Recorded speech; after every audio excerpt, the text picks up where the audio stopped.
Nelson Peltz and Jay Rizzullo threatened to jeopardize the incredible progress the company has made since Bob returned as CEO. What progress? Oh, Jesus Christ. What are you, retarded? Well, they spent $75 million for optics to fool investors. And you know what? It did. Yeah. See, unfortunately. the low information investor is becoming as dangerous as the low information voter.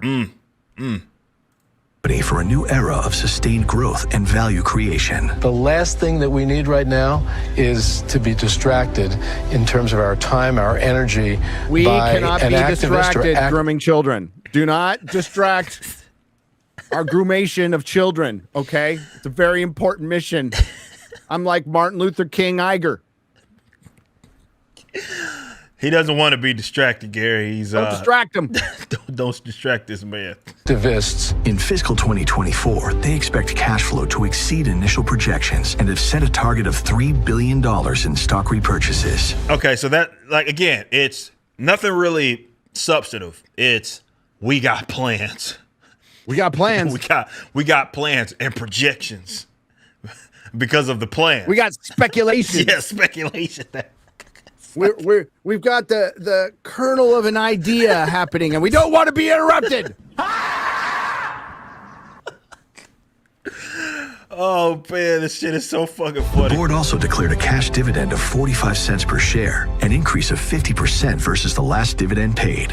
After a year of significant fixing that made way for a new era of building for growth, the Walt Disney Company has turned a... So it's Weasley language. It's new era for building for, like, they can't say we haven't improved.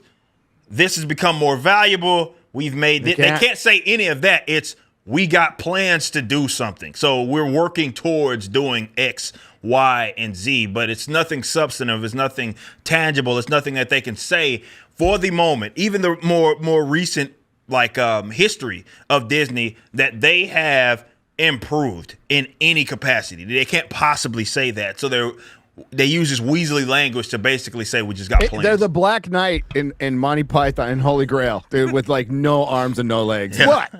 Well, I'm working on improving the situation.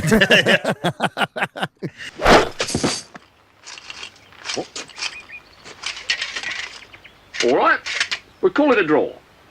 That's it. That's all this whole shit is, and that's what makes it so fucking and is funny. focused on creating lasting long-term value.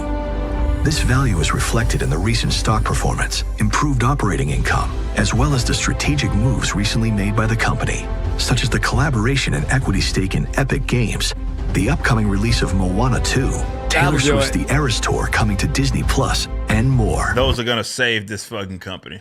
Or this is part of their plan. You know what? They didn't bring up Star Wars. And Marvel. They showed Mandalorian a little bit. Yeah. But they didn't bring up not a lot of Marvel. Yeah. Well, they're banking on Taylor Swift and Moana. But hey, maybe part of this improvement was firing Bo DeMeo from X-Men 97 a week before it comes out. Yeah, that's interesting. That is intriguing. The Disney board is always open to good ideas from engaged shareholders. Are they? Oh, are you now? Are they? Really? Are you? It's hard to believe it, man. Because you've been calling half of your shareholders bigots. Yeah. I'm going to have to press X to doubt on that one. I doubt that. Yeah. Quick glance at Peltz's white paper will reveal a surprising number of questionable proposals that reinforce his clear lack of experience in media. What are they? Give me an example of one. We have examples of them and their proposals coming to fruition that have been fucking terrible. Like if I was like doing a video and I made an accusation like that and it wasn't put in there, I'd tell my editors, no, we need to put in like something 4 citations minimum. Yeah. If I'm going to make that kind of accusation. Yeah.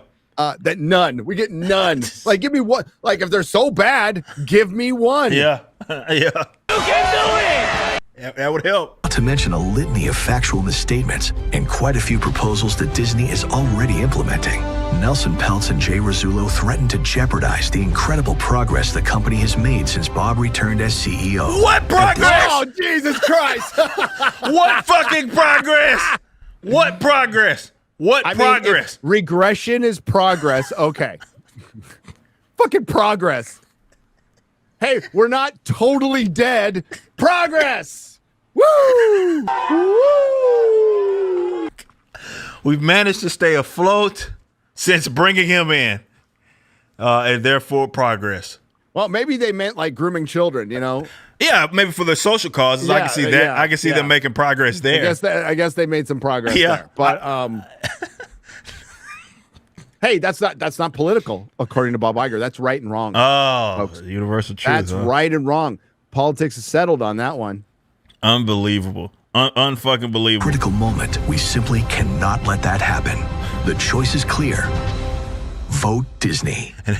And we made fun of this because they call it the white card. Vote the white. Vote people. Vote.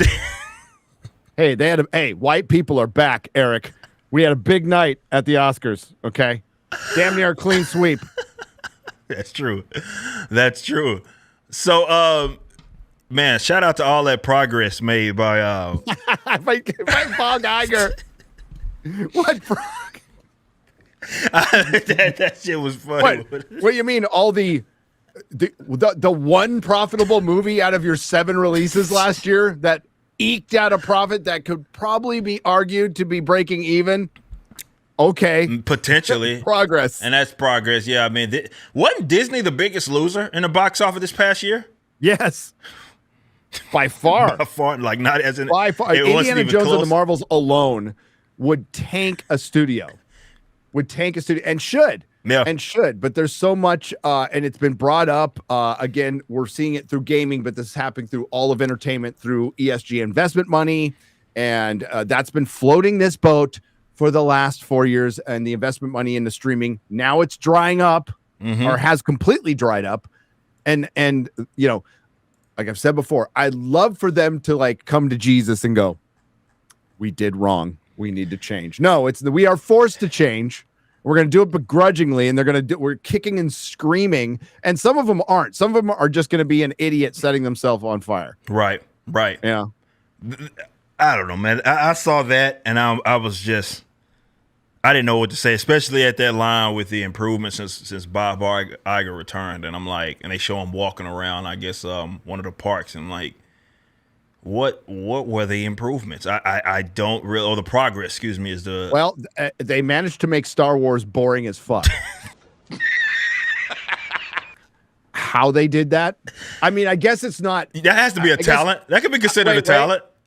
Boring as fuck is better than subversive as fuck. True. So, okay. It's an improvement. That's true. That's very true.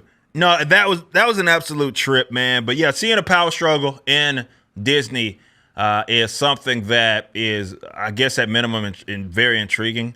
Especially with Ike Perlmutter being involved in that, because you know we know where he tends to lean with his political views, and I know that fucking they hate that. If you look at that guy's life, by the way, self-made man, not you know, he didn't. And to Bob Iger's credit, self-made man too, but Ike Perlmutter was a poor kid from Israel and built his way up, like it or not, you know. And was he the best?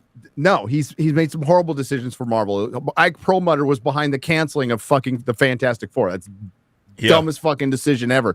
But you know, on basic stuff, he's right. Yeah. Female action figures don't sell.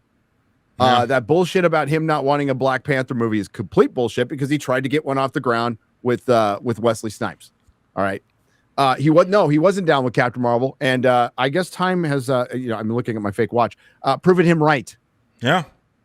Yeah, it was because I know he was, when I first learned about him, it was more so through the Toy Biz shit, right? With Marvel and Toy Biz 90s. back in the day, best freaking action figure company. Yeah. They've ruled. Yeah.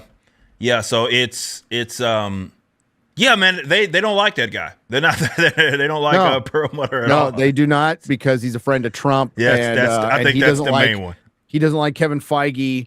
And he doesn't like, because he backed Kevin Feige throughout this whole time. And then Kevin Feige, to get rid of Perlmutter, Iger and Feige were behind calling him a racist. Yeah. While he still worked at the company, while he still ran Marvel. Yeah. Straight up called him a racist. Unbelievable. Yep. Well, shout out to their progress. Thanks for watching. Right now, the Rippaverse is in the middle of our latest campaign, Yaira #1, which was written by the Saskas. Head over to Rippaverse.com, pre-order, and check out our first live-action trailer and the latest Rippaverse Studios production, Y'all Be Easy.